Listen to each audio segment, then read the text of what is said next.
يا حبايبي عاملين ايه؟ هنقول لكم المقادير. انا دول كيلو ونص فراخ. طبعا انا هعمل عشان اعمل منه كفته فراخ وهعمل منه حواشي فراخ.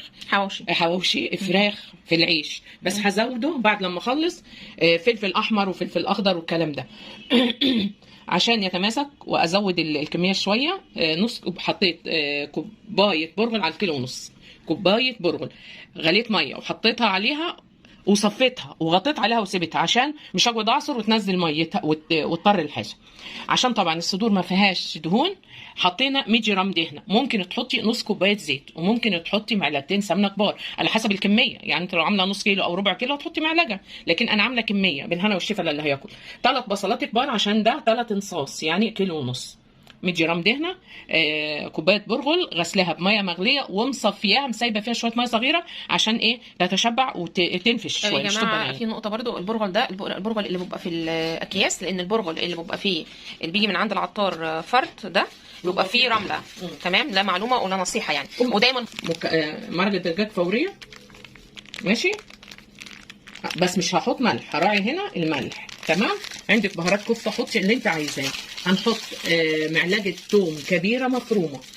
تمام.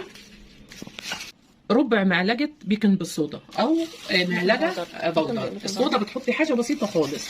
ليه؟ عشان انا حاطه برغل هنا ما يلبكش، عشان ينفش، وعشان انا هعمل منها كفته. تمام. هحط كمان بيضه. تمام. هنقلب كله، هوريكم دلوقتي، بس احط بعدين هنضربه في الكبه. استني بس عشان نقلب قدامهم.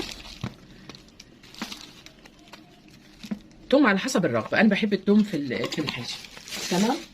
نقلب كله على بعضه ونضرب في الكبه يا حبايبي، وهنخلص ونقول لكم احنا هنعمل ايه تاني. عايزه اعزز من لونها شويه، فاحط شويه فابريكا. انا ما حطيتش، فهرش عليها اللي هي الكباب التركي ده الخلطه بعد ما ضربتها. انا ما عجنتهاش، يعني خليتها حرشه شويه، خشنه شويه. بأدهن ده ورق كراسات، ورق راس. هدهنه كويس جدا. ده ورق ابيض.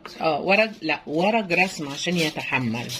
هدهنه كويس جدا، وهاخد القطعه اللي انا عايزاها مثلا اهي، وهفردها وهعوص ايدي من الزيت وافرد.